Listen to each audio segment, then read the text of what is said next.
sing for the kingdom come. His name my God, His name my God, His name I find the peace I seek. His name I find, His name I find, His name I find the joy I seek.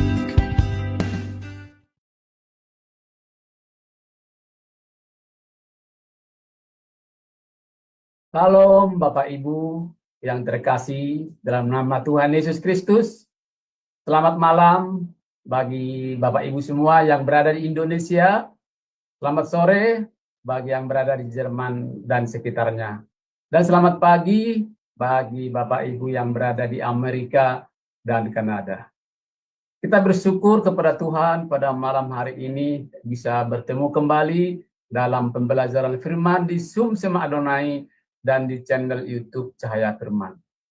Bersama dengan pembicara kita pada malam hari ini, Bapak Pendeta Dr. Daniel Palungan, dengan materi kita, eksposisi kitab Filemon, yang diambil dari Filemon 1, ayat 1 sampai 25, dengan tema pengusaha berhati hamba.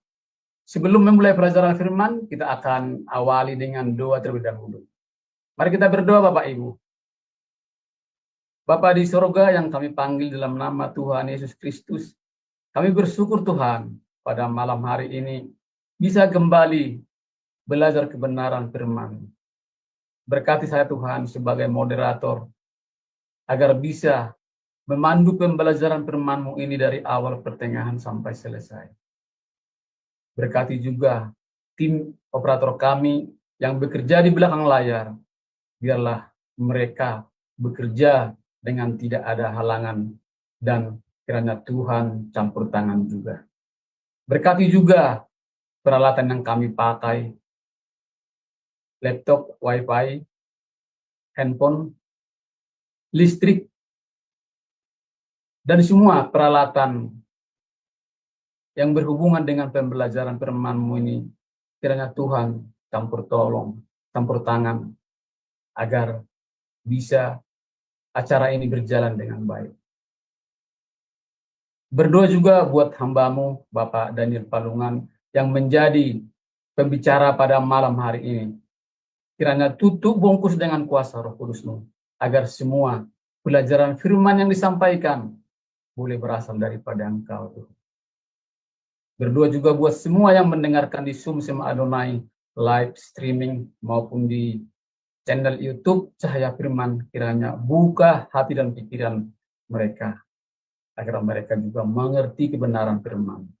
Ampuni segala dosa perbuatan kami, yang kami sengaja maupun tidak kami sengaja, agar kami layak di hadapan-Mu, layak menerima dan belajar kebenaran firman. Dalam nama anak-Mu Tuhan Yesus Kristus, kami sudah berdoa dan mengucap syukur. Haleluya. Amin. Baik Bapak Ibu, sebentar kita akan mendengarkan profil singkat dari pembicara kita pada malam hari ini. Tim operator dipersilakan, terima kasih.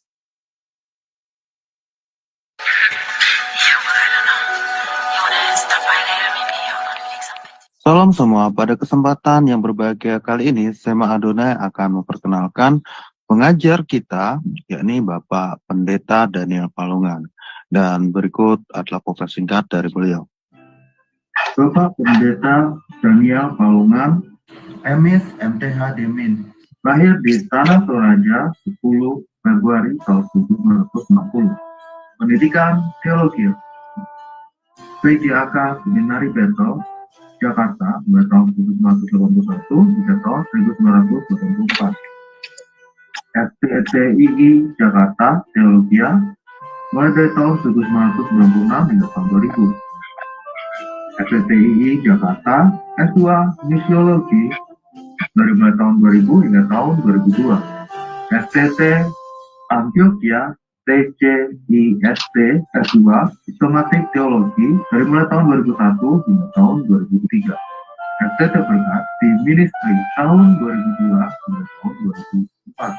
Pelayanan Gembala GBI Jemaat Sola Gracia Ciledug, Tangerang.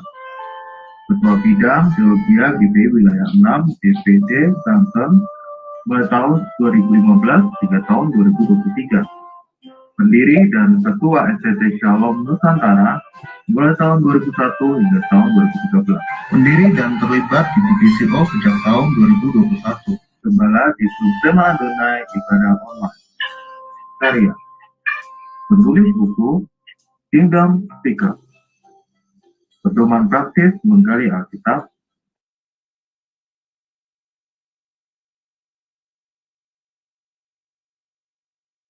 Itulah profil singkat dari pembicara kita pada malam hari ini. Baik Bapak Ibu, tiba saatnya saya akan menyapa beliau. Salam, selamat malam Pak Daniel, apa kabar? Selamat malam Pak Sam, salam teman-teman semua. Puji Tuhan, ya letih tapi kabar baik.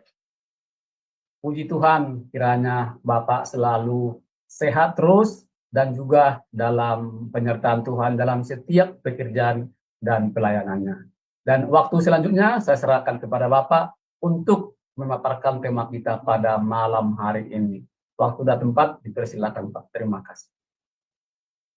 Ya, terima kasih Pak Sam untuk pembukaannya dan teman-teman semua selamat bertemu kembali. Selamat bersibuk-sibuk untuk mempersiapkan Natal di gereja masing-masing.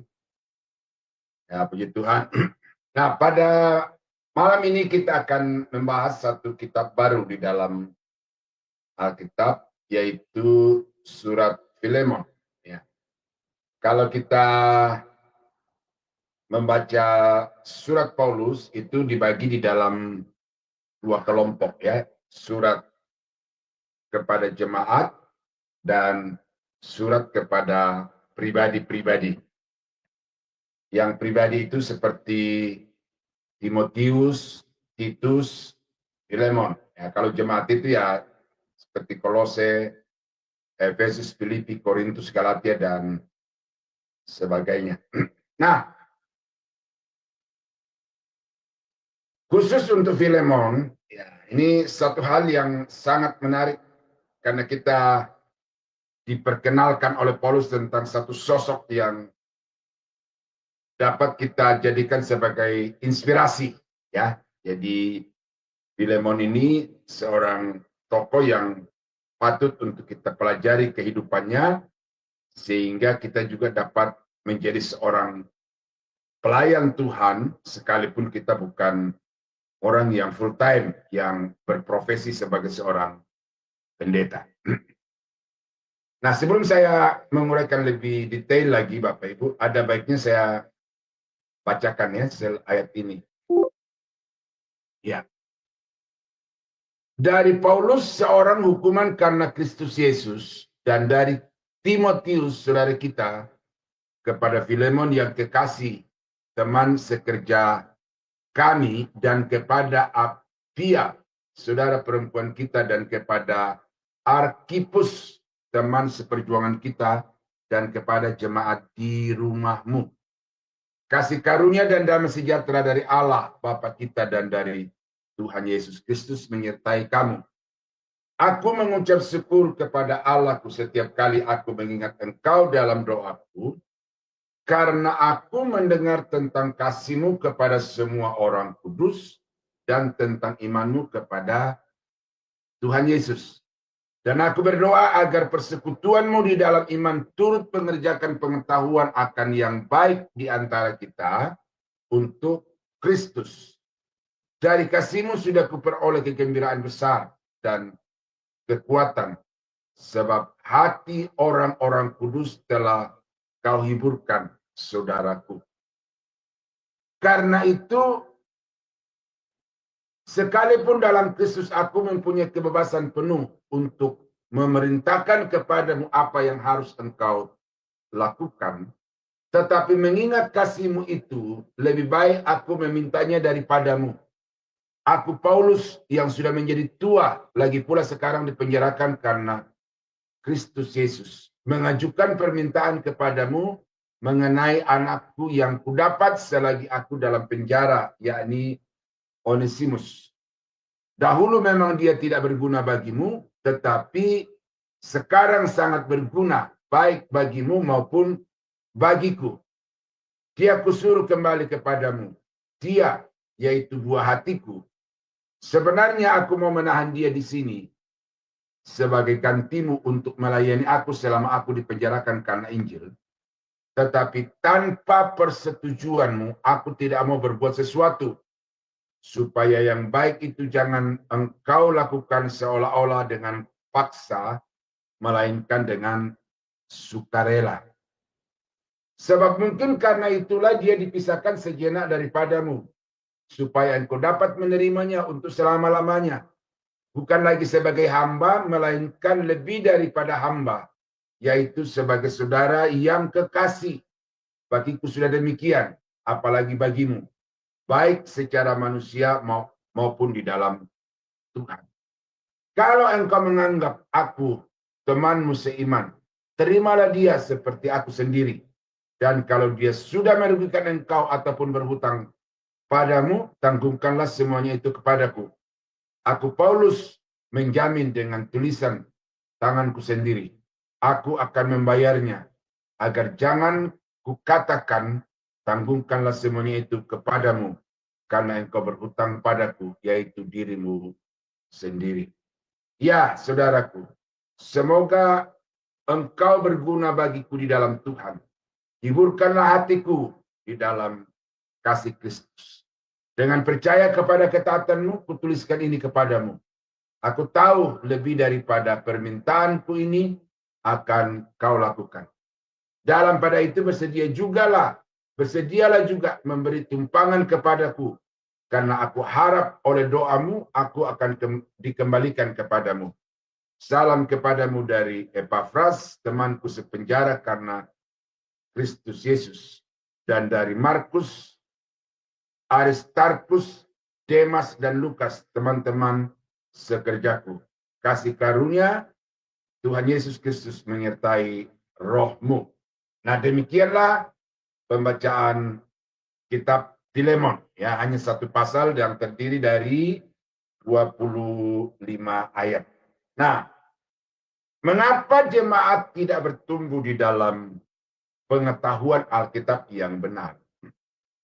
Karena banyak gereja-gereja dalam khotbah-khotbah, ketika dia selesai membaca satu bagian Alkitab seperti ini, entah jumlah ayatnya lebih sedikit, entah panjang seperti ini, sesudah itu pengkhotbahnya tidak membahas, tidak menggali ayat itu, tetapi kemudian pengkhotbah tersebut itu berpetualang kemana-mana di dalam pikirannya, lalu kemudian apa yang disampaikan kepada jemaat itu adalah sesuatu yang dia dapat dari proses berpikirnya itu.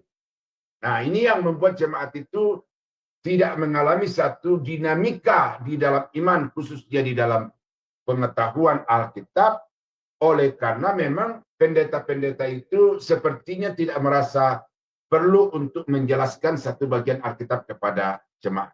Nah, itulah sebabnya maka eksposisi kitab-kitab itu sesuatu yang diajarkan secara serius di sekolah kami dulu, ya. Lembaga di mana saya menggeluti pengetahuan ini, itu dibahas dari kitab Kejadian sampai Wahyu di dalam 2 tahun atau di dalam 4 semester itu. Nah, setelah kami mempelajari semua itu, maka akhirnya kami mendapatkan semacam satu pemahaman betapa pentingnya pengajaran yang komprehensif kepada jemaat dari satu kitab, dan juga betapa pentingnya jemaat memahami setiap bagian di dalam kitab-kitab tersebut. Nah, karena itu secara khusus pada malam ini kita akan membahas tentang Filemon. Ya. Nah, di dalam membahas ini, saudara, ya, saya memberikan sendiri satu judul pengusaha yang berhati hamba Tuhan. Ya, jadi apa yang diucapkan Pak Sam tadi itu kurang Tuhannya, karena kalau pengusaha berhati hamba itu bisa berbicara tentang sikap rendah hati, ya. Tetapi kalau pengusaha berhati hamba itu bukan saja kepada sikap hatinya yang rendah, tetapi bagaimana juga dia memfungsikan diri, ya, memberdayakan diri di dalam komunitas Kristen, baik di gereja, di dalam pelayanan, ataupun juga di persekutuan-persekutuan yang lain. Nah, ini satu tema yang setelah saya pelajari, ya tidak bertentangan dengan tema-tema yang lain, tetapi saya memberi penekanan. Karena ada tema-tema yang diberikan, katakan seperti contoh adalah Injil yang berkuasa mengubahkan. Itu didasarkan kepada satu kenyataan bahwa karena Injil maka Filemon berubah. Karena Injil maka Onesimus berubah. Jadi itu juga satu topik yang bisa kita jadikan sebagai satu dasar untuk menggali kitab Filemon. Ada juga yang mengatakan bahwa kitab Filemon berbicara tentang rekonsiliasi. Rekonsiliasi. Bahwa Onesimus itu lari dari rumah Filemon, pergi ke kota Roma, lalu kemudian di sana dia berjumpa dengan Paulus. Oleh karena Filemon itu ada sesuatu yang membuatnya harus pergi melarikan diri. Karena sebagai seorang hamba, sebagai seorang budak, dia melakukan sesuatu yang tidak sesuai dengan posisi dan kedudukannya di dalam rumah Filemon. Nah, adalah ya gitu. Jadi kurang lebih contoh-contoh dari topik-topik yang diajukan untuk membahas kitab Filemon. Nah, ada yang menafsirkan kitab Filemon ini bagi saya tidak dapat dipertanggungjawabkan bahwa kitab Filemon ini adalah kitab simbolik yang mengatakan bahwa Onesimus itu adalah orang yang berdosa, melambangkan orang berdosa, Onesimus. Filemon itu melambangkan Allah Bapa, dan Paulus melambangkan Yesus sebagai yang menyelamatkan dan menjamin Onesimus. Tetapi saya sejak awal saya kuliah dan sampai sekarang, apalagi di dalam proses saya mengajar seperti ini, maka saya mengharamkan kepada murid-murid saya untuk menafsirkan Alkitab secara alegori. Karena penafsiran alegori itu berarti mencabut satu kisah atau satu peristiwa atau satu pribadi dari akar sejarahnya, ekstensinya sebagai satu realita. Nah, karena itu maka saya tidak setuju dengan pola penafsiran yang mengatakan kitab Filemon itu kitab simbolik. Ya, jadi saya lebih kepada memahami kitab Filemon itu secara historis. Nah, karena itu maka tokoh-tokoh yang ada di dalamnya adalah tokoh-tokoh yang real. Filemon itu real. Onesimus itu real. Paulus itu real. Teman-teman Paulus dalam penjara itu adalah orang-orang yang nyata, ya, bukan sesuatu yang dikonsepkan. Nah, jadi karena itu maka pengusaha berhati hamba Tuhan. Nah, dari bacaan kita Filemon tadi itu, kita mengetahui bahwa Filemon ini adalah orang yang kaya. Jadi dia pebisnis. Kalau kita baca sejarahnya bahwa Filemon ini mengenal Tuhan di kota Efesus, saya dapat menyimpulkan bahwa Filemon ini adalah seorang pengusaha antar kota. Karena Kolose sebagai tempat kediamannya, dia harus pergi ke Efesus yang jaraknya kurang lebih 150 sampai 200 kilometer. Jadi kota yang berbeda terpisah, tetapi Filemon senantiasa ada di tempat itu. Dan ketika Paulus datang ke Efesus untuk memberitakan Injil, Maka disitulah Filemon itu mendengarkan Injil, bertobat, menerima Yesus, dan dia diselamatkan.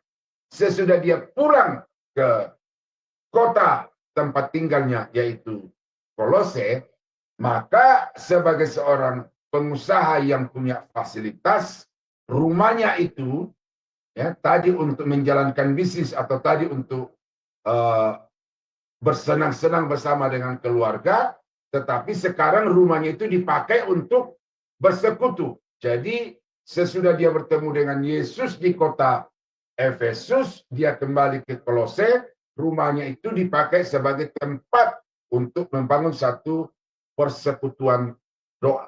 Nah, jadi kita melihat di situ saudara bahwa Filemon ini adalah seorang yang kaya karena dia seorang pengusaha, dan saudara tidak perlu lagi meragukan itu bahwa Filemon adalah seorang pengusaha yang kaya. Dan satu contoh konkret lain juga bukti bahwa dia pengusaha itu adalah karena dia memiliki budak, ya, budak, dan budak itu bukan satu orang tetapi hamba-hamba yang juga sama dengan Onesimus.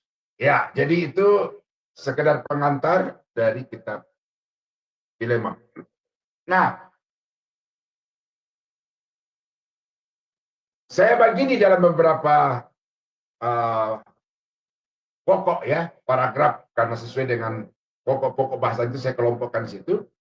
Ayat 1 sampai 3 ini saya pakai istilah pembukaan.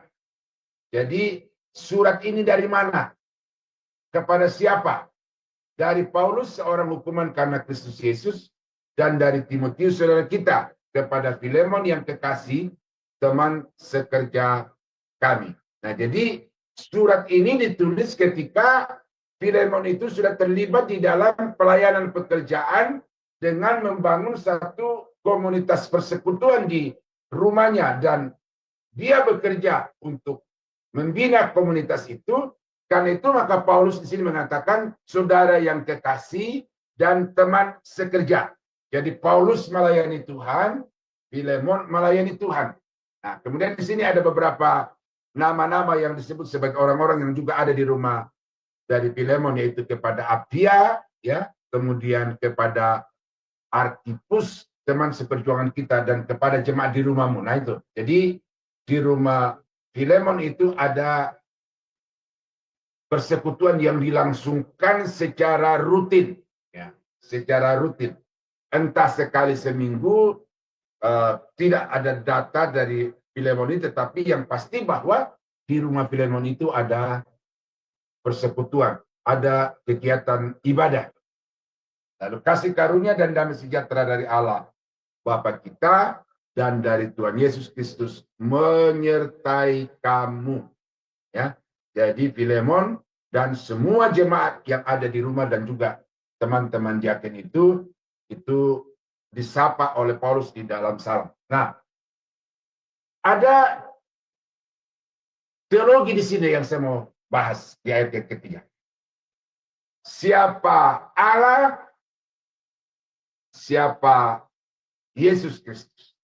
Ya, damai sejahtera dari Allah Bapa kita. Nah, jadi Allah kemudian disapa dengan Bapa kita. Karena Allah memiliki satu relasi yang harmonis dengan semua orang-orang percaya.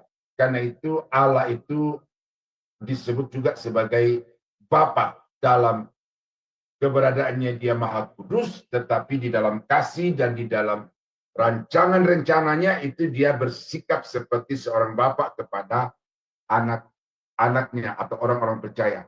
Dan dari Tuhan kita Yesus Kristus. Nah, Yesus adalah Tuhan. Yesus adalah Kristus. Jadi saya tidak peduli apa kata orang di YouTube. Ya, karena di YouTube itu dipenuhi dengan orang-orang yang dipenuhi dengan kebencian terhadap Yesus, ya, penolakan terhadap ketuhanan Yesus. Tetapi saya percaya apa yang Alkitab katakan. Kita sudah bicara Filemon. Dan bukan Filemon apa? Yudas. Bagaimana Yudas juga dengan tegas mengatakan bahwa Yesus adalah Tuhan. Filemon, Yesus adalah Tuhan. Rasul-rasul yang lain jangan diragukan lagi. Kepercayaan mereka begitu teguh, begitu kuat bahwa Yesus adalah Tuhan.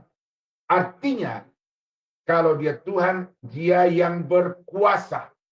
Ya, dia yang berkuasa.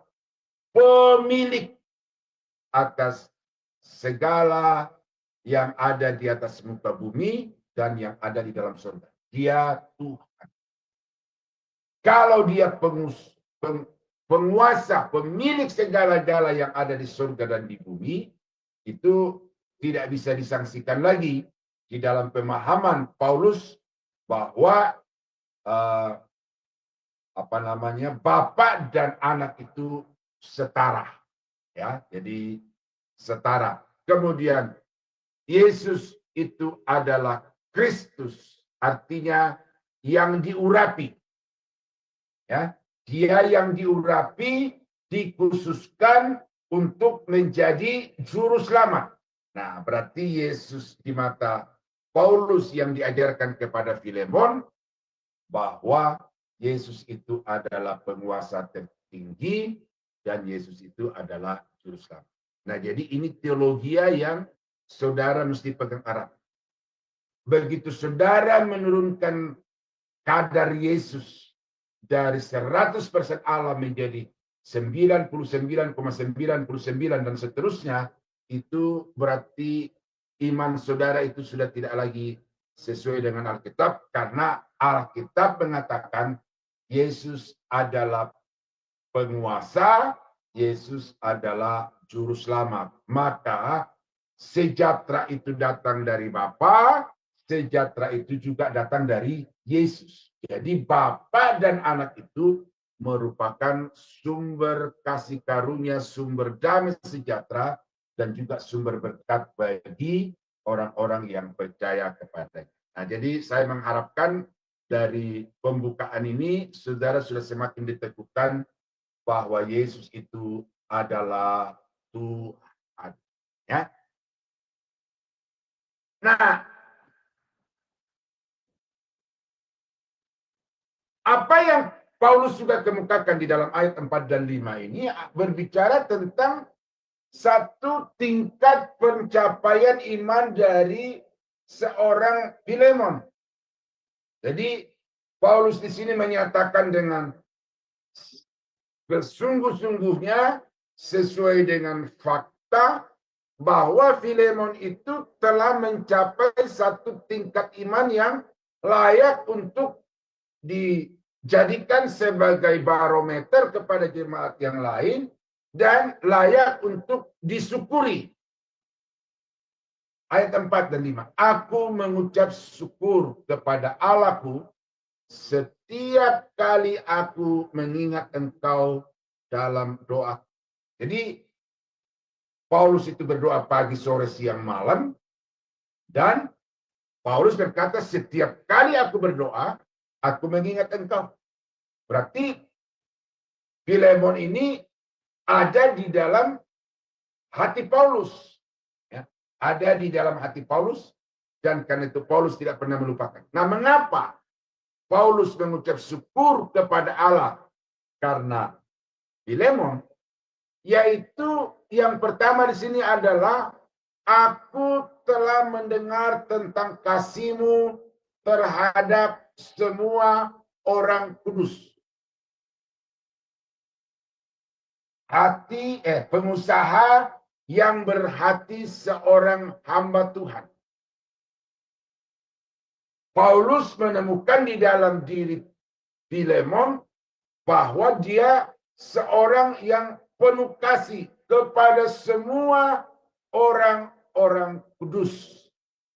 Kalau semua orang-orang kudus, berarti tidak hanya yang ada di rumahnya sebagai satu jemaat lokal yang dilayaninya, tetapi semua orang kudus berbicara tentang jemaat-jemaat di kota-kota lain yang Bisa saja, memang di sini tidak terlalu nyata ya bagaimana wujudnya, tetapi bagaimana dia mengasihi jemaat di tempat-tempat lain itu, asumsi saya itu dia berkontribusi terhadap pelayanan penginjilan yang dilakukan oleh Paulus untuk pergi dari satu kota ke kota yang lain, dari satu negara gereja lokal kepada gereja lokal yang lain untuk memberitakan Injil. Dan di situ Filemon berkontribusi, berpartisipasi sehingga Paulus itu bisa leluasa untuk pergi memberitakan Injil kemana saja Tuhan utus dan Tuhan perintahkan. Nah, jadi Paulus di situ mengatakan Filemon itu mengasihi semua orang-orang kudus. Nah, kalau sampai di sini kita mau mengambil satu refleksi bagi diri kita Bapak Ibu, maka mari kita coba berkaca. Ya, Filemon itu seperti cermin yang terpampang di depan kita, lalu kita melihat siapa kita di hadapan Filemon itu.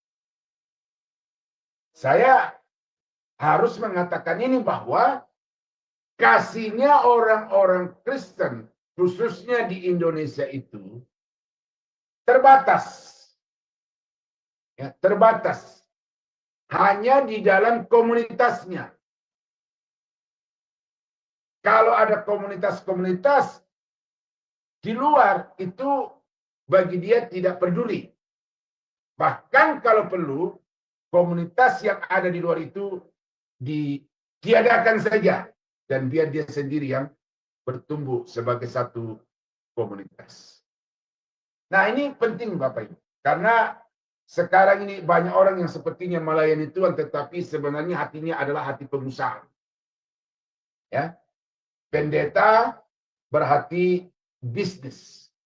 Pendeta dengan standar bisnis.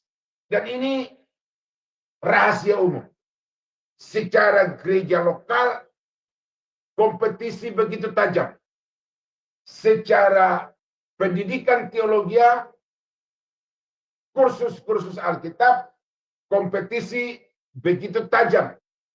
Bahkan ada yang karena ingin popularitas banting harga. Banting harga. Nah, jadi kasih itu semboyan. Kasih itu jargon bagi banyak gereja, bagi banyak hamba-hamba Tuhan masa kini. Tetapi bagi Filemon dan yang memberi keterangan ini adalah Paulus, ini saya sungguh percaya bahwa Filemon itu mempraktekkan kasih itu tanpa memandang latar belakang denominasi gereja, tanpa memandang latar belakang suku apa. Kalau dia orang percaya kepada Yesus, maka itu menjadi beban dari Filemon untuk mensupport, untuk dijadikan sebagai objek kasih. Ini pelajaran yang sangat penting dari seorang pengusaha yang berhati bisnis, yaitu mengasihi tanpa membeda-bedakan, tetapi juga mengasihi dengan prioritas. Ya, karena Paulus di dalam kitab Galatia berkata, marilah kita mengasihi semua orang, terutama saudara-saudara seiman. Ya.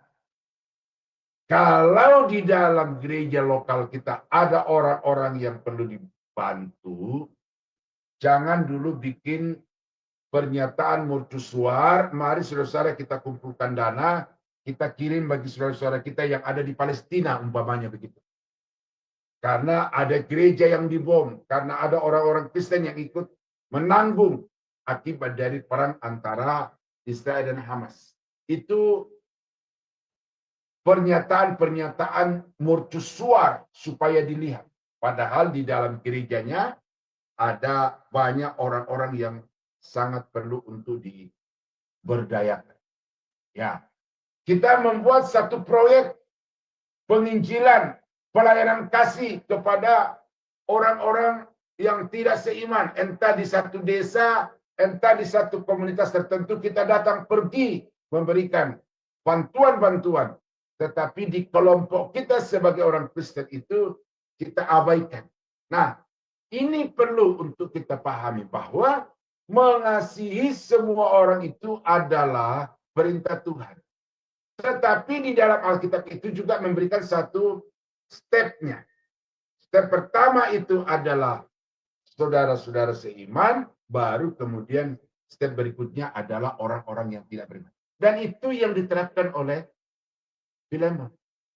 Kemampuannya, kapasitas keuangannya hanya baru mampu untuk sesama seiman, maka untuk orang-orang yang tidak seiman itu nanti ada periode waktunya tersendiri.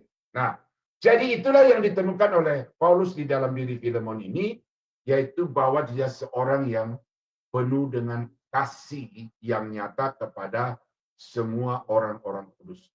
Nah, yang kedua, capaian yang didapatkan oleh Paulus di dalam kehidupan Filemon adalah tentang imanmu kepada Tuhan Yesus. Lihat, jadi Filemon ini punya iman yang benar. Karena dia beriman sepenuhnya kepada Yesus sebagai Tuhan. Ya. Aku bersyukur karena aku mendengar tentang imanmu kepada Tuhan Yesus. Ya. Ini satu level kerohanian yang tingkat tinggi, Bapak Ibu. Karena kalau kita melihat di dalam kehidupan kekristenan sekarang itu mayoritasnya adalah Kristen tradisional, Kristen turunan, ya, aktif beribadah, rutin beribadah, tetapi sebenarnya dia lakukan hanya sebagai satu kewajiban sebagai orang Kristen. Ya. Bagi dia yang penting datang di gereja. Apa ajaran, apa perintah yang disampaikan oleh Tuhan melalui pendeta di dalam khotbah di atas mimbar itu tidak penting. Yang penting saya Kristen. Yang penting saya berbakti. Mengikuti acara-acara kekristenan. Itu mayoritas yang kita lihat. Tidak semua daerah Kristen di Indonesia saya kunjungi, tetapi sebagian Papua, Ambon, kemudian NTT, Sulawesi Toraja, ya, ke Sumatera Utara dan sebagainya. Saya bisa menemukan di situ bahwa masih sangat mayoritas orang Kristen itu levelnya baru menjadi Kristen KTP. Kristen karena kelahiran, bukan karena perjumpaan secara pribadi dengan Yesus. Maka Paulus ya sangat bersyukur kepada Allah karena dia menemukan seorang Kristen yang bernama Filemon dengan iman yang benar karena dia telah membuat satu pengakuan bahwa Yesus adalah Tuhan. Ya, Yesus adalah Tuhan. Ini target seorang misionari, membawa jemaat kepada satu pengakuan Yesus adalah Tuhan. Nah, satu komparasi, saudara tahu kisah tentang sida-sida dari Ethiopia yang pulang dari Israel untuk melaksanakan ibadah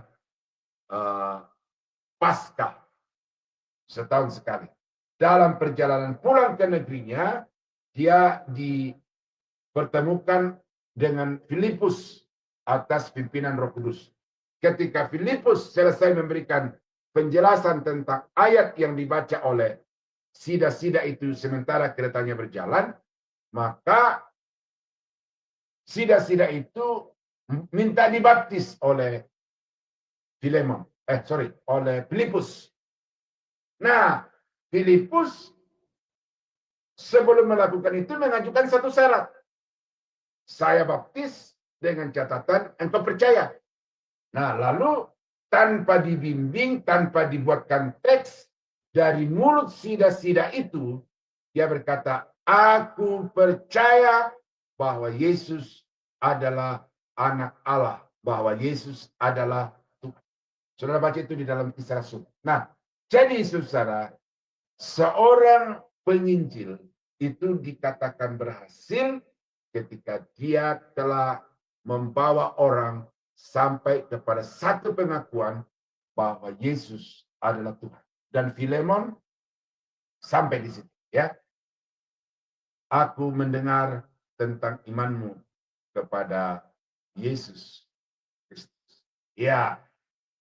Nah, lalu ayat yang ke-6, di sini ada satu harapan yang mendalam dari hati Paulus terhadap Filemon dan terhadap semua jemaat yang ada di rumahnya. Ya. Dan aku berdoa agar persekutuanmu dalam iman. Nah, persekutuan Filemon di sini, mu, dengan sesama orang beriman, turut mengerjakan pengetahuan akan yang baik. Nah, ini. Jadi, jemaat itu di dalam standarnya Paulus, dan kemudian ini yang disampaikan kepada Filemon, bahwa jemaat itu tidak cukup bersekutu, tidak cukup memuji menyembah, tidak cukup mengalami manifestasi-manifestasi atau bermanifestasi karunia-karunia. Tetapi jemaat itu harus bertumbuh di dalam pengetahuan yang benar. Ya, pengetahuan yang benar. Jadi di sini Paulus sangat mengharapkan kepada Filemon dan juga jemaat. Nah, sebagai seorang hamba Tuhan kepada kadernya, Paulus secara implisit juga di sini menekankan kepada Filemon bahwa engkau sebagai seorang pelayan Tuhan harus mengupayakan supaya persekutuan jemaat di rumahmu itu kau ajari tentang hal-hal yang baik sesuai dengan ajaran yang kamu terima dari Tuhan. Kamu terapkan itu di dalam hidup kamu, baik di antara kamu maupun di antara sesama masyarakat, supaya apa? Dikatakan di sini untuk Kristus.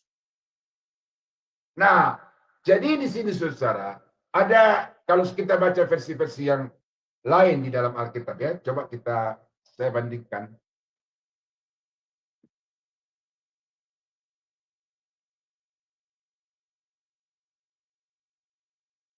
Ya. Kalau kita baca dalam versi bahasa Indonesia masa kini, dikatakan begini, ya. Saya berdoa semoga persaudaraan kita sebagai orang-orang percaya akan menghasilkan pengertian yang lebih besar atas segala berkat yang kita miliki karena bersatu. Jadi, memiliki pengetahuan yang benar tentang apa di antara kita, baik berupa benda ataupun berupa tindakan-tindakan atau berupa pemahaman-pemahaman, itu hendaknya didasarkan kepada pengertian yang lebih semakin hari semakin bertambah. Nah, jadi ayat yang ke-6 ini, Paulus mengharapkan supaya jemaat itu mengalami suatu dinamika.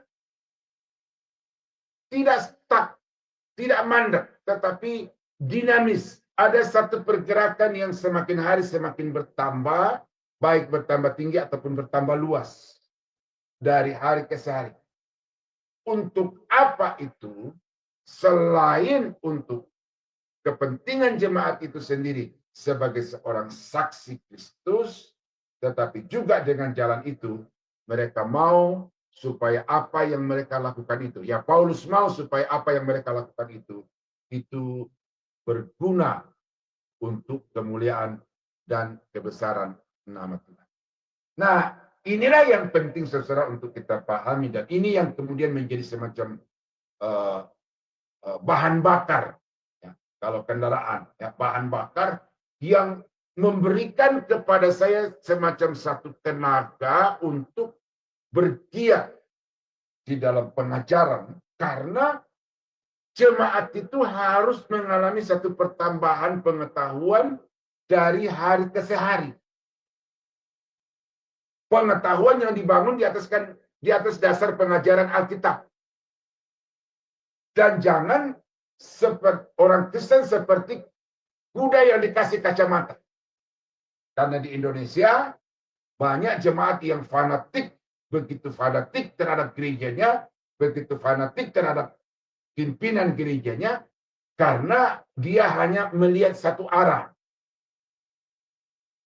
Pikirannya satu hal, tidak meluas, tidak mendalam, tetapi satu hal. Apa kata pendetanya, itulah yang benar. Nah, ini perlu untuk kita dobrak, ya. Kepuasan-kepuasan seperti itu yang mereka udah hebat, tetapi kepuasan yang semu oleh karena tidak berdasar kepada pengajaran Alkitab yang benar dan komprehensif. Ya. Saya harap di luar negeri tidak ada, tetapi nyata di Indonesia bahwa orang Kristen itu seperti kuda yang dikasih kacamata. Nah, Paulus berkata, lihat yang lebih luas. Ya, lihat yang lebih tinggi. Bertumbuh, berkembang. Supaya apa? Supaya hidupmu menjadi alat kemuliaan di dalam tangan. Nah, dampak kehidupan Filemon yang Paulus telah alami dan rasakan. Ya. Dari kasihmu sudah kuperoleh kegembiraan besar dan kekuatan. Ya, jadi di atas tadi itu kita sudah melihat bagaimana Paulus begitu bersukacita, ya.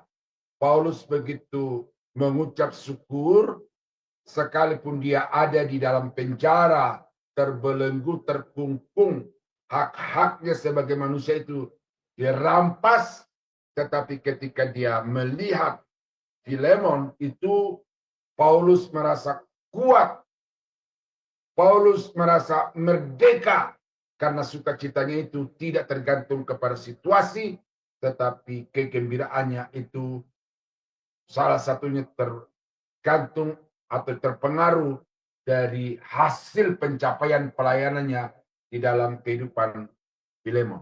Nah, karena itu maka Paulus menjadi kuat. Nah, ini saudara ya. Jadi ini yang kita harapkan, jemaat-jemaat seperti ini bertambah banyak di dalam gereja. Yaitu pendeta-pendeta yang dapat menyemangati jemaat-jemaat yang dapat menyemangati pendeta-pendeta.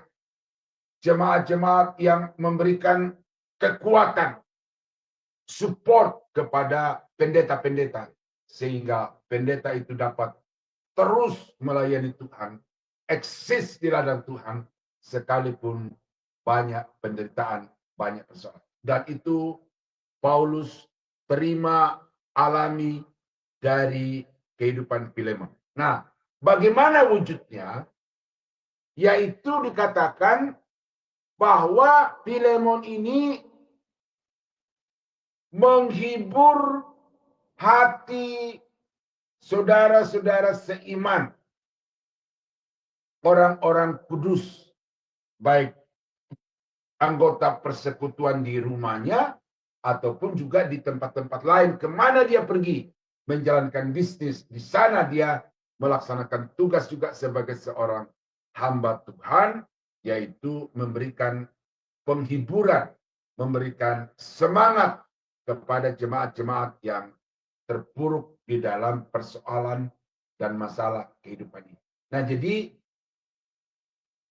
Filemon, ya, seperti di judul tadi, penjelasan judul tadi, saya sudah katakan bahwa Filemon ini bukan hanya orang yang rendah hati, tetapi dia seorang yang memiliki beban pelayanan.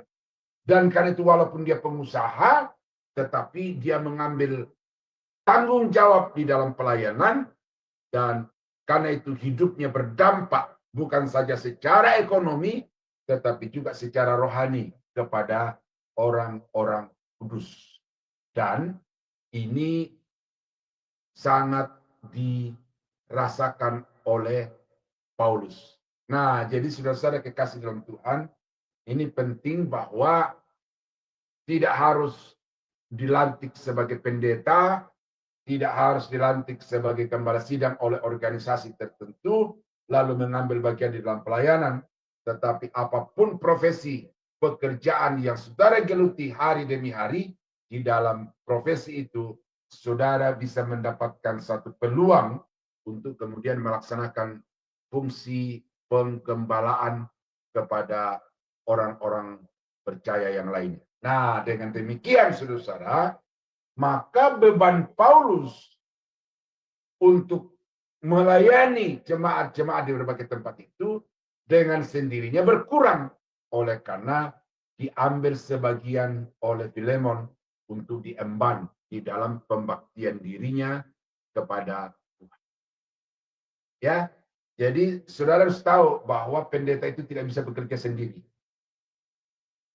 Pendeta itu bukan Superman.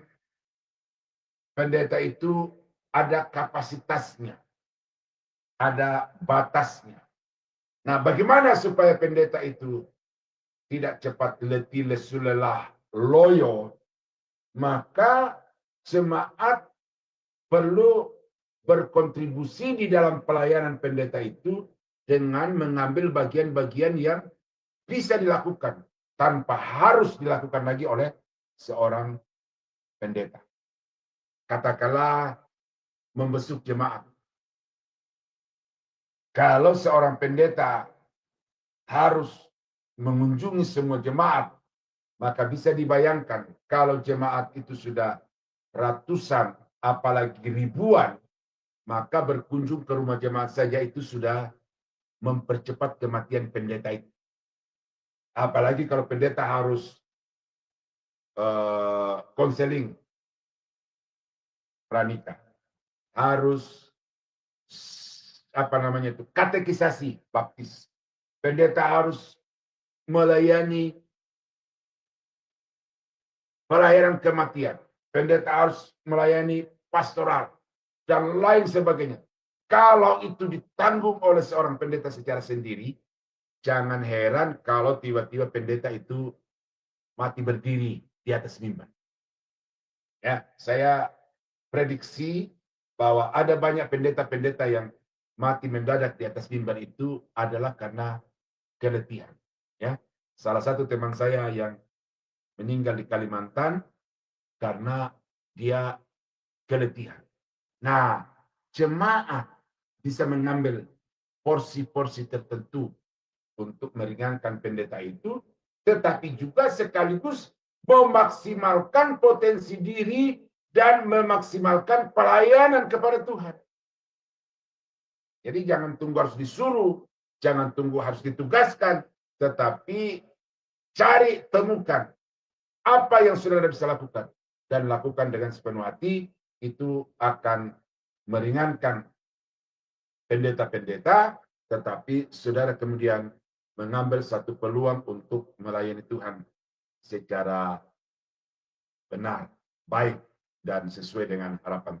Nah, yaitu harapan Paulus. Nah, sekarang permohonan Paulus secara khusus dalam kaitannya dengan Onesimus. Ini yang saya katakan tadi, itu ada pendeta-pendeta yang memberi topik Filemon ini sebagai surat rekonsiliasi. Ya, kita baca.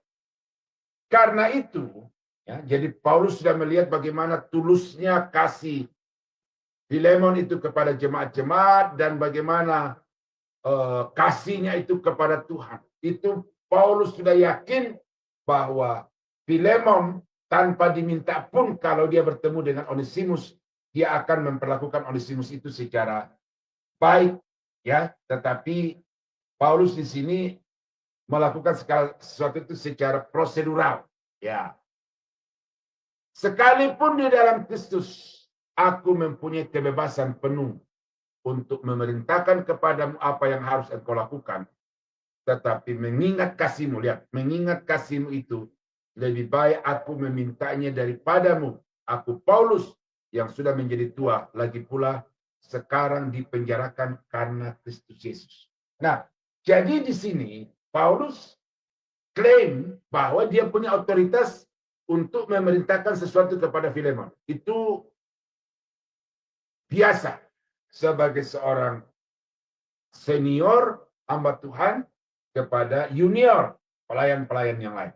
Punya otoritas untuk memberi satu instruksi. Tetapi dari sini kita melihat juga, saudara, satu sikap Paulus yang sangat menghargai, ya, yang sangat menghormati hak-hak Filemon. Dia tidak menabrak apa yang menjadi wilayah otoritasnya Filemon. Nah, ini dari sudut pandang Paulus, ini sesuatu pelajaran yang sangat penting.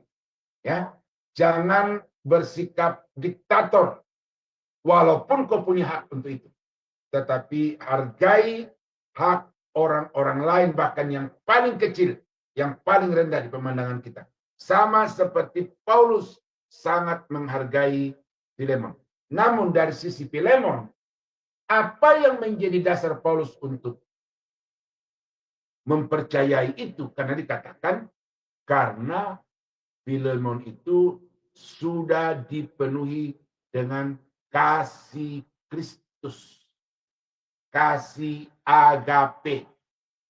Walaupun engkau sudah merugikan aku, walaupun engkau sudah mengkhianati aku, walaupun engkau sudah mengecewakan aku, tetapi aku mengasihi engkau sama seperti Yesus mengasihi aku. Itu kepercayaan Paulus kepada Filemon. Nah, mengajukan permintaan kepadamu mengenai anakku yang kudapat selagi aku di dalam penjara, yaitu Onesimus. Jadi Onesimus ini bertemu dengan Paulus. Paulus menginjili Onesimus. Onesimus bertobat, terima Yesus. Sebagai satu bukti ucapan syukurnya Onesimus kepada Tuhan, dia membaktikan dirinya, ya, untuk melayani Paulus selama di dalam penjara. Apapun yang dibutuhkan Paulus di dalam hal pekerjaan itu dilakukan oleh Onesimus sepenuh hati. Bukan karena berhutang budi, tetapi dia lakukan dengan sepenuh hati.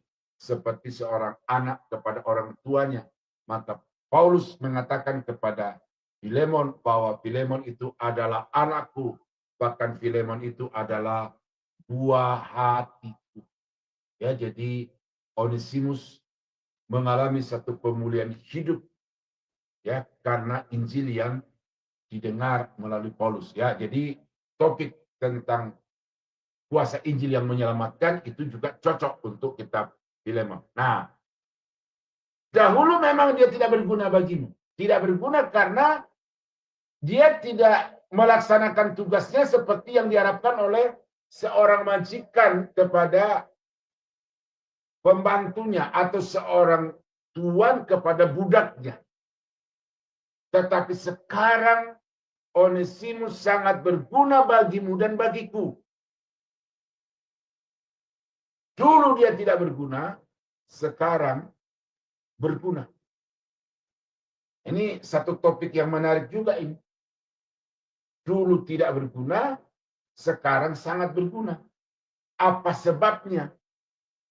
Adalah karena Onesimus telah berjumpa dengan Yesus. Dia kusuruh kembali kepadamu. Ya, dia kusuruh kembali kepadamu. Jadi Paulus ini seorang yang sangat-sangat menghargai kepemilikan orang lain terhadap sesuatu, termasuk budak itu. Paulus bisa saja menahan Onesimus untuk menjadi tim pelayanannya. Karena telah terbukti bahwa Onesimus ini seorang yang bisa diarahkan, seorang yang bisa dibina, seorang yang juga bertanggung jawab. Jadi bisa ditahan kemudian dilengkapi untuk menjadi tim pelayanan. Tetapi mengingat sejarahnya bahwa Onesimus ini adalah budak dari Filemon, maka Paulus mengembalikan Onesimus itu kepada Filemon. Ya. Nah, ini ayat 13. Sebenarnya aku mau menahan dia di sini sebagai gantimu untuk melayani aku selama aku dipenjarakan karena Injil. Tetapi tanpa persetujuanmu, aku tidak mau berbuat sesuatu supaya yang baik itu jangan engkau lakukan seolah-olah dengan paksa, melainkan dengan sukarela. Jadi artinya begini, ya walaupun saya punya hak untuk menahan Onesimus melayani aku, tetapi aku mau supaya engkau sendiri yang menyerahkannya untuk aku melayani aku. Ya, jadi kerelaan hatimu itu jangan engkau lakukan karena terpaksa, tetapi lakukan dengan rela hati, dengan tulus hati. Ku kembalikan dia kepadamu. Nah, lalu ya, jadi bagaimana Paulus di sini menaruh penghargaan yang penuh kepada Filemon dengan dasar kepercayaan bahwa Filemon ini seorang yang sudah sungguh-sungguh sangat berubah. Dan karena itu apa yang diharapkan oleh Paulus itu pasti akan dilakukan oleh Filemon. Ya, ini Paulus menghormati Filemon, Paulus sangat percaya kepada ketulusan Filemon, dan Paulus sangat menghormati hak Filemon. Itu yang saudara juga mesti kembangkan di dalam hidup ini, ya. Bahwa sebagai seorang hamba Tuhan, sebagai seorang anak Tuhan, kita wajib untuk menghargai privasi orang lain. Ya. Privasi waktunya, privasi fasilitasnya, privasi pikirannya sendiri, ya, jangan kita sabotase untuk kepentingan kita, tetapi biarkan dia melakukannya sesuai dengan kerelaan hati berdasarkan kasihnya kepada Tuhan. Waktu anak-anak saya masih kecil, saya paksa mereka untuk terlibat dalam pelayanan. Saya latih mereka untuk nyanyi. Saya latih mereka untuk main musik. Dan kalau mereka mencoba untuk menentang, maka kemoceng. Jadi ketika saya mengajari mereka musik itu, tangan kanan saya mengajari, tapi tangan kiri pegang kemoceng. Demikian juga kalau nyanyi.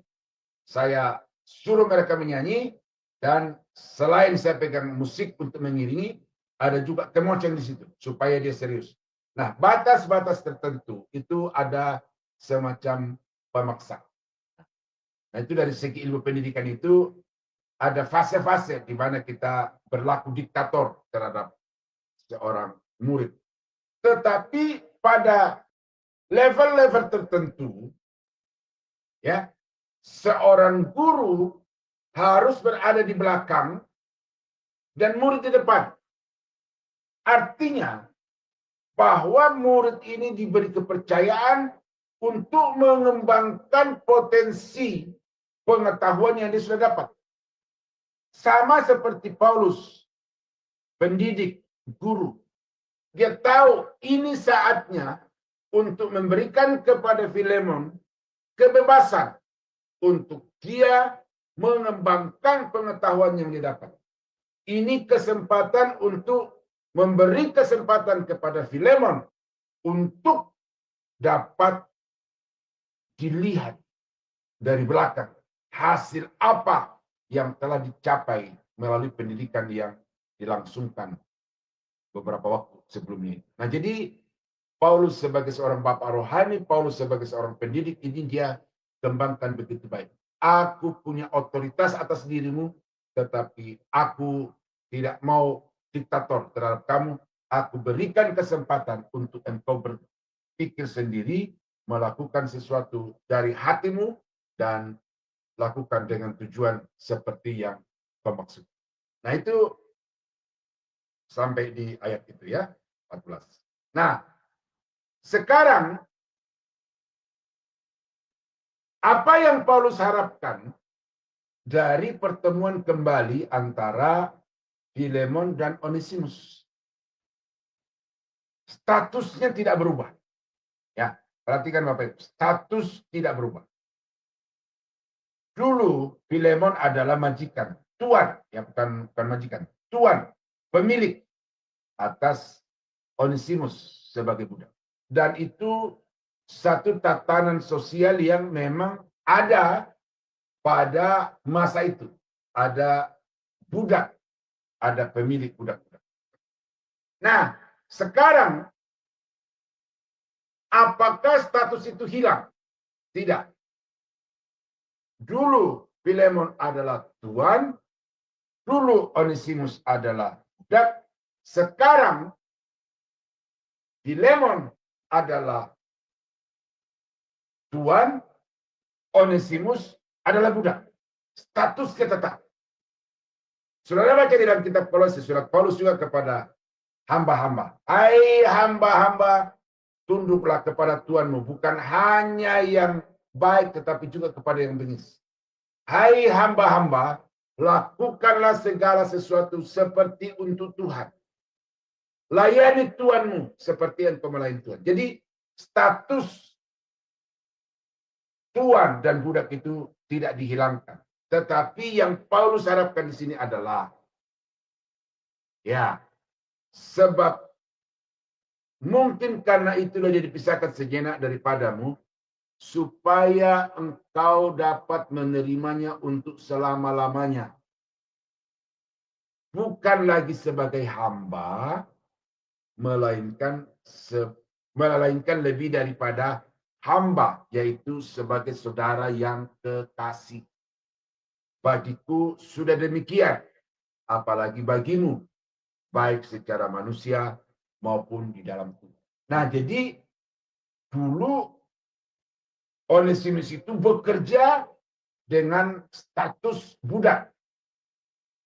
Sekarang setelah dia terima Tuhan, tugas bekerja itu tidak hilang.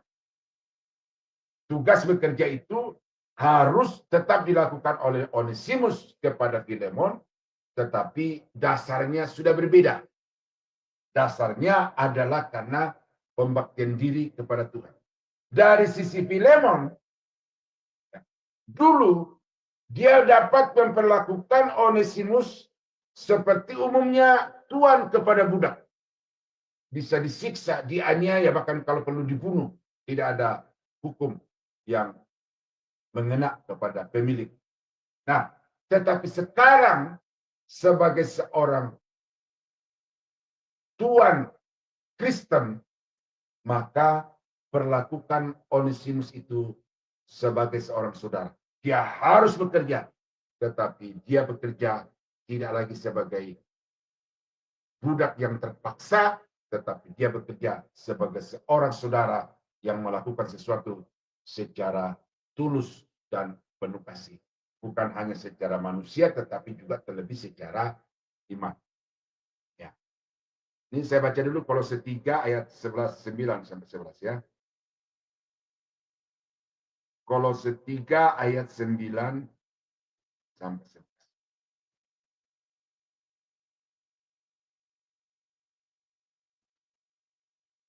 Jangan lagi kamu saling mendustai karena kamu telah menanggalkan manusia lama serta kelakuannya dan telah mengenakan manusia baru yang terus-menerus diperbaharui untuk memperoleh pengetahuan yang benar menurut gambar haliknya.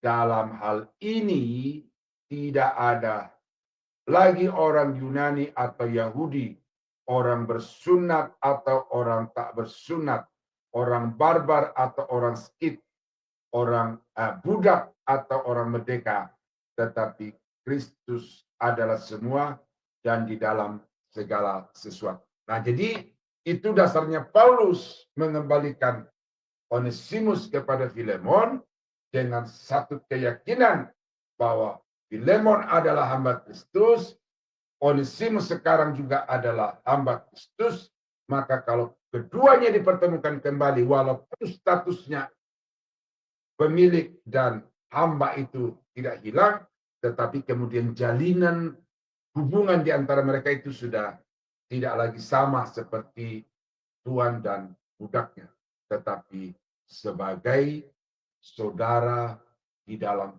Kristus yang semuanya bertanggung jawab untuk membaktikan diri kepada Yesus.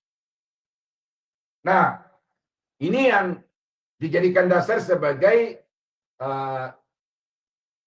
Paulus itu melambangkan Kristus karena dia menjamin Onesimus kepada Filemon.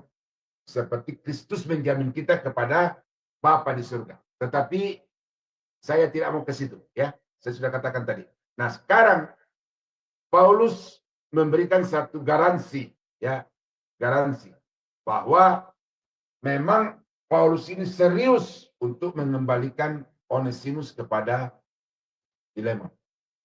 Kalau engkau menganggap aku temanmu seiman, terimalah dia seperti aku sendiri. Jadi, kalau engkau menerima aku sebagai seorang teman sesama pelayan, maka tunjukkanlah juga itu kepada Onesimus. Kau terimalah dia sebagai seorang sesama pelayan Tuhan, sebagai seorang sesama seiman. Ya. Dan kalau dia sudah merugikan engkau ataupun berhutang kepadamu, nah ini yang menjadi dasar bahwa Onesimus itu lari dari rumah Filemon karena dia melakukan semacam satu kejahatan. Karena dia merugikan majikannya, yaitu Filemon. Ya, dan Paulus berkata, kalau dia sudah merugikan engkau, apa saja, berapa saja, tanggungkanlah semuanya itu kepada aku. Paulus menjamin dengan tulisan tanganku sendiri. Ya, jadi surat ini semacam satu dokumen perjanjian bahwa Paulus akan bersedia untuk mengganti rugi semua yang sudah dilakukan oleh Onesimus kepada Filemon. Ya, tetapi Paulus dengan satu keyakinan penuh, ya, bahwa pasti Filemon itu akan menerima apa yang saya sampaikan karena dia berhutang nyawa kepadaku, ya, berhutang nyawa karena ini.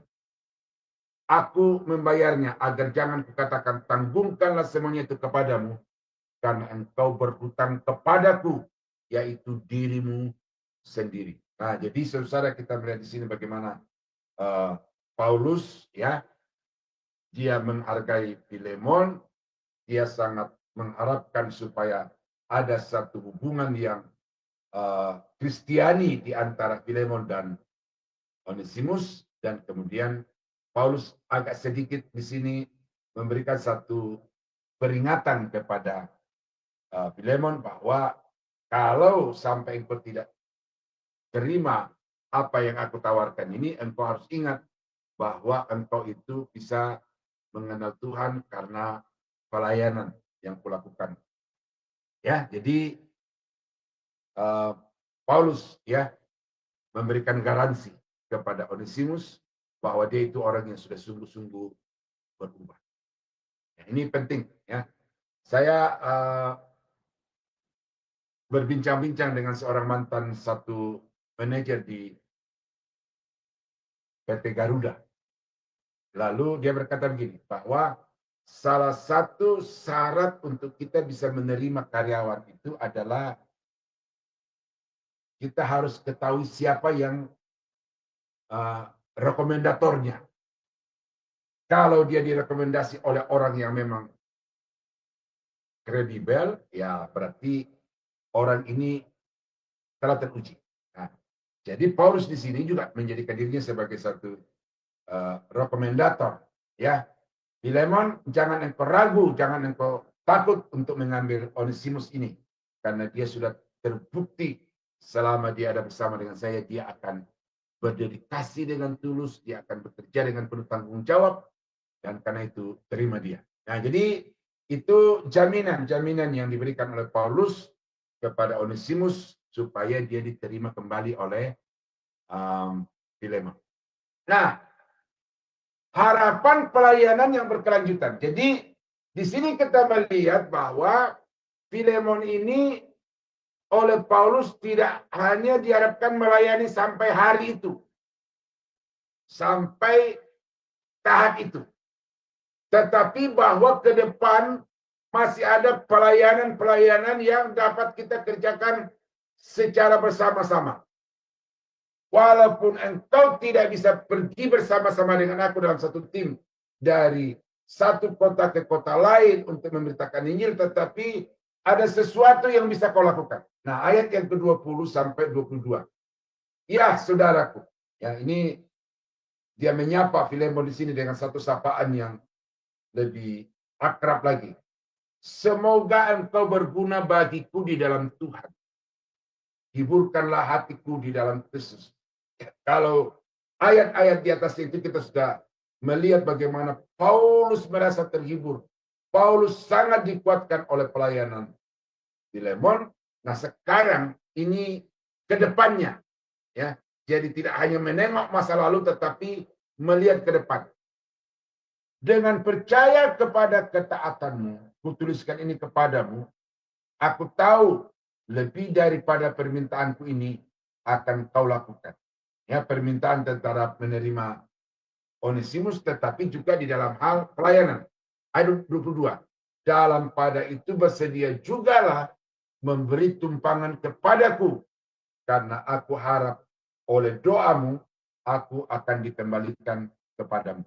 Nah, jadi kita melihat di sini bahwa Paulus itu mengharapkan senantiasa ada kerjasama yang berkelanjutan, seorang utusan Injil full timer, lalu seorang pengusaha yang full heart mengasihi dan melayani Tuhan. Paulus tidak meminta waktu dan tenaga dari Filemon, tetapi meminta fasilitas. Dan fasilitas apa di sini adalah tumpangan. Karena Filemon ini orang kaya, punya rumah, maka kiranya engkau menyediakan sebuah tempat untuk aku tempati, entah ketika aku melayani di Kolose atau entah ketika aku dalam persinggahan untuk pergi memberitakan Injil ke tempat-tempat lain. Jadi ini perlu Bapak Ibu untuk kita kembangkan ke depan di dalam pelayanan kita bersama-sama. Masing-masing berkontribusi sesuai dengan kapasitas, sesuai dengan karunia. Ya, saya jangan diharapkan untuk bisa mengoperasikan device ini karena saya gaptek. Ya. Tetapi ada saudara-saudara yang punya kapasitas itu. Nah, mari kita sinergikan semua kapasitas-kapasitas dari kita ini.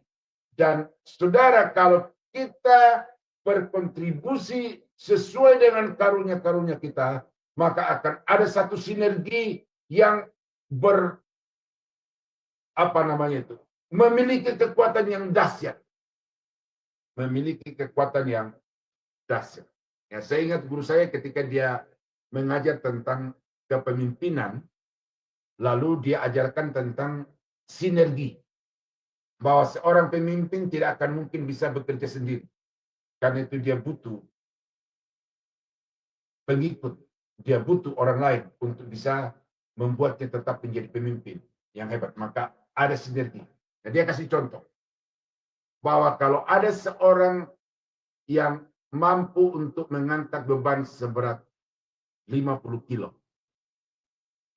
Logikanya, kalau 5 orang mengangkat masing-masing 50 kilo, maka jumlah yang bisa diangkat adalah 250 kilo. Tetapi kalau 5 orang ini menaruh satu beban di atas satu tempat, lalu kemudian diangkat secara bersamaan, bersinergi, maka yang diangkat itu tidak hanya sebatas 250 kilo, tetapi bisa berlipat dari itu. Nah, jadi saudara bisa melihat di sini kekuatan dari sebuah sinergi. Dalam pelayanan kita butuh sinergi. Ya, saling melengkapi, saling ketergantungan. Ya, supaya dengan demikian kita akan mencapai satu hasil yang maksimal di dalam pelayanan kita bersama. Itu yang diharapkan oleh Paulus kepada Filemon, ayat yang ke-20 sampai dengan ayat yang ke-22. Nah, karena itu baktikanlah dirimu kepada Tuhan sesuai dengan karuniamu. Filemon bukan full timer. Filemon bukan misionari. Filemon bukan gembala. Tetapi sesuai dengan kapasitasnya, dia mendukung sepenuh tenaga secara fasilitas, tetapi di dalam bidang-bidang tertentu dia juga mengambil bagian secara pastoral karena memang ada potensi. Nah, jadi saudara, ini perlu kita belajar dari Filemon ini bagaimana memaksimalkan diri di dalam pelayanan pekerjaan Tuhan terhadap hamba-hamba Tuhan dan terhadap jemaat-jemaat. Iya.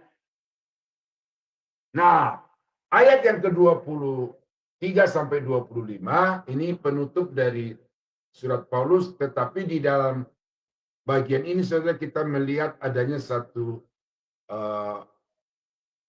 upaya membangun satu hubungan yang terus harmonis. Ya, karena ini akan sangat berpengaruh kepada efektivitas pelayanan. Saya sedikit belajar dari pengusaha-pengusaha.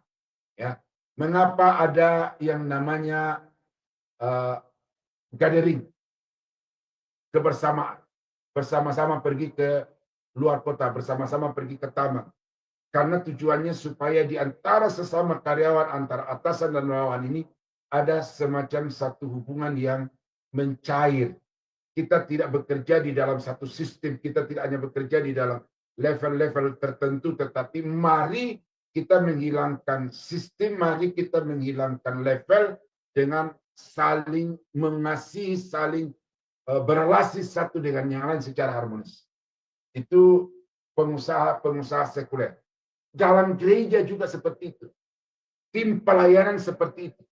Nah, ini yang saya lihat di dalam ayat yang ke-23 sampai 25. Paulus sangat concern terhadap pentingnya relasi harmonis. Nah, salam kepadamu dari Epapras, temanku sepenjara karena Kristus Yesus. Salam dari temanku Markus. Salam kepadamu dari temanku Aristarkus. Salam dari temanku Demas, dari Lukas, teman sekerja. Jadi diupayakan oleh Paulus adanya satu hubungan antara satu teman dengan teman yang lain. Itu dalam hubungan kasih. Nah, jadi ini bagian terakhir yang saya dapatkan dari Filemon ini, saudara, bahwa Filemon ini adalah seorang yang dapat bekerja sama dengan siapa saja, tetapi di dalam koridor pelayanan pekerjaan Tuhan. Tidak pandang status apa, tidak pandang latar belakang apa, selama konteksnya adalah pelayanan pekerjaan Tuhan dan masing-masing berkontribusi sesuai dengan karunia dan panggilannya, maka kita melihat di situ Filemon itu memberikan satu support, dukungan yang penuh supaya mencapai apa yang diharapkan oleh Paulus. Nah, jadi saudara kekasih di dalam Tuhan, itulah kupasan yang saya berikan kepada Bapak Ibu tentang kitab Filemon. Dari Filemon ini kita dapat mendapatkan inspirasi tentang pelayanan yang berdampak itu adalah pelayanan yang berawal dari perjumpaan pribadi dengan Yesus. Ini penting. Karena tanpa perjumpaan pribadi dengan Yesus, apapun pelayanan yang saudara lakukan, semuanya akan berfokus kepada diri sendiri dan bukan kepada Yesus. Dari Filemon kita belajar tentang kasih tanpa batas. Kita belajar dari Filemon tentang betapa pentingnya rekonsiliasi. Mau menerima kekurangan orang-orang yang datang dengan tulus hati untuk meminta pengampunan. Dari Filemon kita belajar tentang pentingnya sinergi. Hubungan kerjasama yang saling topang menopang antar sesama hamba Tuhan. Nah, saya sangat mengharapkan bahwa Filemon ini merupakan tokoh figur yang dapat menjadi inspirator di dalam kehidupan saudara, supaya pelayanan yang saudara bangun itu pelayanan yang dapat menjadi kemuliaan, kebesaran bagi nama Tuhan. Terpujilah nama Tuhan. Saya kembalikan kepada Bapak Moderator. Tuhan Yesus berkati. Baik, terima kasih Pak Daniel atas pemaparannya pada malam hari ini. Bagi saya sangat luar biasa dan jelas. Nah, sebelum kita bahas atau kita lanjutkan di sisi tanya jawab, kita akan mendengarkan terlebih dahulu pengumuman untuk beberapa hari ke depan yang disampaikan oleh Ibu Aling. Dipersilakan, terima kasih. Ya, baik. Terima kasih Pak Sam. Baik Bapak Ibu sekalian, saya akan membacakan acara-acara Sema Adonai ke depannya ya Bapak Ibu. Baik, sudah tampak di layar. Baik Bapak Ibu, setelah kelas ini masih ada kelas lanjutan yang terakhir di Sema Adonai ya Bapak Ibu. Dan seperti di pukul 21.00 waktu Indonesia Barat. Dan seperti biasa kita akan belajar tentang materi buku sejarah penebusan seri yang ke-7. Dan ini sudah masuk sesi yang ke-18 ya Bapak Ibu, dengan temanya analisis perintah jangan membunuh, yang akan dibawakan seperti biasa oleh narasumber kami, Pak Pendeta Dr. Yudi Lengkong MTH, dan moderatornya adalah Ibu Heni. Selanjutnya di hari Sabtu 14 Desember 2024 di jam 20.00 waktu Indonesia Barat di Sema Adonai akan kembali ada kelas pembelajaran firman. Dan kali ini kita akan belajar tentang materi kesehatan ya Bapak Ibu dengan tema lemak antara berkat dan bahaya yang akan dibawakan oleh narasumber kami seperti biasa yaitu Ibu Dr. Angela Wina dan moderatornya adalah Ibu Aling, saya sendiri. Kemudian ini adalah renungan pagi Sema Adonai Bapak Ibu, diadakan setiap hari mulai dari hari Senin sampai dengan Sabtu, dimulai dari jam 5.30 pagi waktu Indonesia Barat, dan dilayani oleh hamba-hamba Tuhan yang sangat memberkati. Dan untuk renungan pagi Sema Adonai ini dapat Bapak Ibu ikuti lewat Zoom Sema Adonai atau lewat channel YouTube Cahaya Firman. Dan bagi Bapak Ibu yang belum mensubscribe channel kami, channel Cahaya Firman, tolong subscribe channel kami ya Bapak Ibu, channel Cahaya Firman. Dan bagi yang sudah mensubscribe channel kami Cahaya Firman, tolong subscribe sekali lagi ya Bapak Ibu, channel Cahaya Firman kami dengan penulisan @cahayafirman_J3X. Dikarenakan channel kami Cahaya Firman yang terdahulu itu terhapus oleh tim kami tanpa disengaja. Jadi Bapak Ibu yang sudah mensubscribe channel Cahaya Firman, harap tolong subscribe sekali lagi ya Bapak Ibu. Dan juga tolong subscribe channel kami juga yang satu lagi, yaitu Sema Adonai Plus dengan penulisan @Sema Adonai Extra. Dikarenakan Bapak Ibu di channel Sema Adonai Plus ini, Bapak Ibu dapat melihat rekap dari acara-acara channel Sema Adonai kami yang terhapus kemarin. Dan juga tolong bantu share ya Bapak Ibu channel Cahaya Firman ini kepada yang lain, sehingga semakin banyak juga orang-orang yang bisa mengikuti keseluruhan acara-acara Sema Adonai lewat channel Cahaya Firman, terutama program-program yang tidak di-live-kan di channel-channel lain, seperti program Renungan Pagi Sema Adonai, lalu program Renungan Pagi Bapak Gembala kami sendiri, yaitu Pak Pendeta Daniel Palungan yang diadakan setiap hari Jumat 1 kali dalam seminggu, dan juga ibadah online Sema Adonai. Dengan Bapak Ibu membantu men-share channel kami Cahaya Firman, Bapak Ibu telah membantu channel kami untuk menjadi lebih berkembang dan menjadi berkat lagi bagi banyak orang. Terima kasih Bapak Ibu atas perhatiannya. Tuhan berkati. Saya kembalikan kepada Pak Sam sebagai moderator. Dipersilakan. Terima kasih Ibu Aling. Itulah kegiatan di Zoom Sema Adonai dan di channel YouTube Cahaya Firman yang ditayangkan untuk beberapa hari ke depan. Baik Bapak Ibu yang ingin bertanya atau sharing, silakan raise hand terlebih dahulu, maka operator kami akan membuka mute-nya. Untuk Pak Daniel tadi, sebetulnya itu ada yang salah sedikit. Itu ada 9 poin. Ada nomor 7-nya itu ada 3 kali. Jadi yang sudah dipaparkan tadi itu sudah 9 poin, tapi di PPT-nya Pak Daniel 7. Jadi yang saya tulis itu ada 9 poin. Seperti itu untuk koreksinya. Sambil menunggu, saya mau bertanya kepada Pak Daniel dan merespon pelajaran firman Tuhan yang sudah disampaikan pada malam hari ini. Untuk saya sendiri, pelajaran firman yang sudah dipaparkan dengan tema dari kitab Filemon ini sangat luar biasa bagi saya dan sangat memberkati saya, tambah pengetahuan saya secara teologis. Setelah Pak Daniel tadi membaca dari ayat 1 sampai 25 dan diberikan pengantarnya atau latar belakangnya, di situ saya mengerti. Dan di ayat 1 sampai 25 itu sebetulnya tidak ada ditulis di situ bahwa si Filemon itu pengusaha. Tapi setelah saya cari lagi di latar belakangnya itu memang orang kaya dan banyak budak Filemon itu. Dan selama saya jadi Kristen belum pernah ada tema dari Filemon ini. Saya dengarkan di gereja atau di persekutuan tertentu. Nah, jadi itulah respon dari saya, sangat luar biasa bagi saya. Dan tadi sudah dipaparkan di situ, mungkin pertanyaan saya langsung saya gabung, dan yang sudah saya alamin pengetahuannya dari Pak Daniel tadi. Tadi kan ditulis di situ banyak gereja itu membantu kalau ada bencana atau tempat-tempat yang masih kekurangan.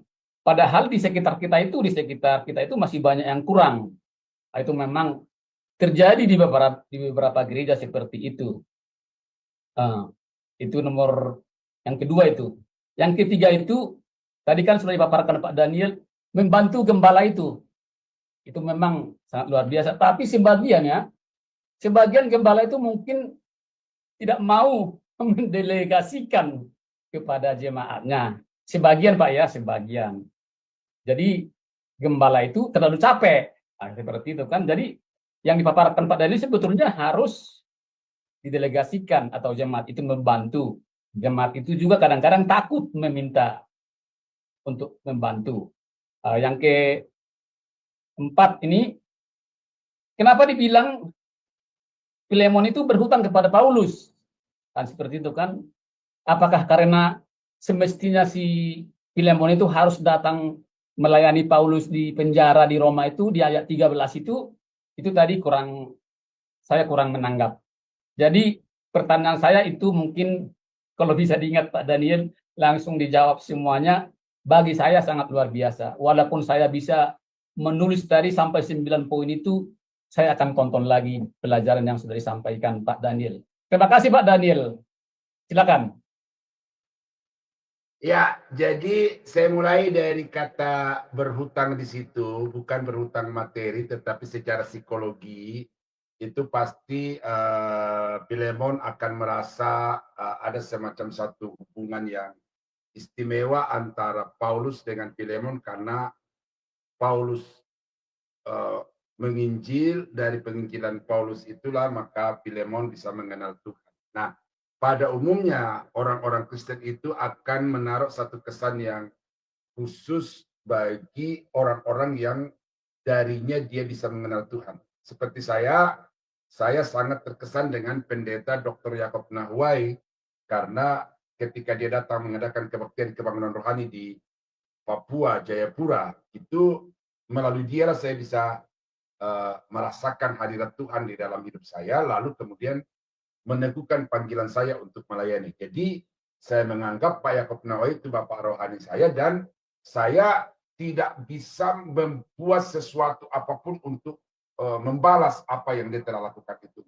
Nah, jadi saya menghormati. Nah, jadi saya pikir bahwa apa yang dimasukkan oleh Paulus di situ adalah penghormatan seperti itu. Bukan Paulus untuk meminta sesuatu sebagai satu balas jasa, tetapi supaya Paulus dihargai di dalam memberikan pendapat-pendapat, atau Filemon dapat menghargai Paulus ketika dia memberikan pendapat-pendapat, seperti juga Filemon itu sangat dihargai oleh Paulus. Nah, yang kedua, pendelegasian. Ya, memang ada pendeta-pendeta tertentu itu yang punya kualifikasi yang sangat ketat, sehingga dia merasa diri sangat super rohani, lalu dia tidak mau percayakan kepada orang-orang untuk mengambil bagian tertentu. Dari segi kepemimpinan, dari segi ilmu manajer, ya, manajerial itu, ini kelemahan banyak pendeta. Kelemahan banyak pendeta. Karena mau menjadi single fighter, mau menjadi bintang utama di dalam gereja. Ini sangat-sangat tidak patut untuk diteladani. Nah, kiranya melalui kupasan terhadap Filemon ini, pendeta-pendeta mendengarkan lalu belajar bahwa betapa pentingnya seorang hamba Tuhan itu memberi tugas. Paulus menugaskan Timotius melayani di Efesus. Paulus menugaskan Titus untuk mengkoordinir jemaat-jemaat yang ada di Pulau Kreta. Nah, jadi Paulus ini lengkap secara teologi, secara pastoral, secara guru, secara leadership. Ini Paulus sangat cocok, dan ini bagi saya sangat menolong, ya, kalau kita mempercayakan sesuatu kepada jemaat.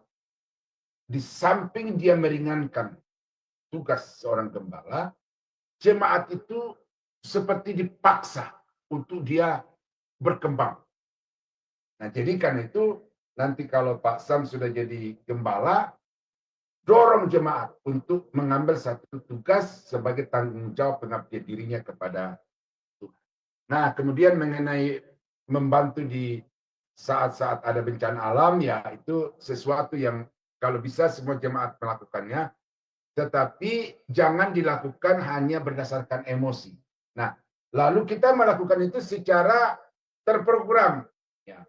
Memberi bantuan kepada jemaat itu juga jangan hanya sebatas kepada materi, tetapi barangkali ada semacam satu bantuan yang terprogram. Seperti banyak gereja di Indonesia yang saya tahu, itu bisa memberikan bantuan pendidikan kepada anak-anak jemaat. Ya, jadi itu penting. Tetapi yang menjadi menyedihkan, kalau dia menampung orang-orang dari non-Kristen untuk disekolahkan, tetapi anak-anak jemaat sendiri tidak disekolahkan. Nah, itu yang saya melihat agak sedikit keliru di dalam skala prioritas. Ya, jadi saya kira itu Pak Sam, kiranya apa yang saya uraikan ini bisa membuat Bapak semakin terpanggil untuk melayani dan terlibat di dalam pelayanan, meringankan hamba-hamba Tuhan, baik di Sema Adonai maupun juga di Banyuwangi. Ya, Tuhan berkati Pak Sam. Ya, baik. Terima kasih Pak Daniel atas pemaparannya pada malam hari ini. Dan terima kasih juga Bapak Ibu yang sudah mendengarkan. Kalau masih kurang jelas, bisa ditonton ulang di channel YouTube Cahaya Firman. Baik, terima kasih Pak Daniel, karena waktu kita terbatas. Dari semua tema yang sudah kita bahas pada malam hari ini, mungkin ada penutup atau closing statement, dan sekalian ditutup dengan doa berkat. Dipersilakan Pak, terima kasih. Ya, semua orang Kristen adalah hamba Tuhan. Itu perlu saudara sadar.